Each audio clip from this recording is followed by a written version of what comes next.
Pothakudi MS மீன் market இன்றைய விலை நிலவரம். நெத்திலி நெத்திலி 100 ரூபா, 140 நெத்திலி 140. முதக்கண்டா 100 ரூபா, முதக்கண்டா 100 ரூபா.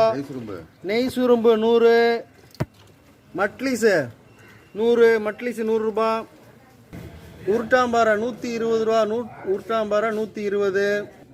கனவா 150, கனவா 150. பசந்தி சீப் சரட்டை பசந்தி 250, 250. பாறை 200, பாறை 200. காக்கங்கொடுவா கிலோவுக்கு 6-7 நிற்கும், 200 ரூபா போகுது. ஓரா 200 ரூபா, ஓரா 200 ரூபா. அது தலையை காட்டு இப்படி. ஓ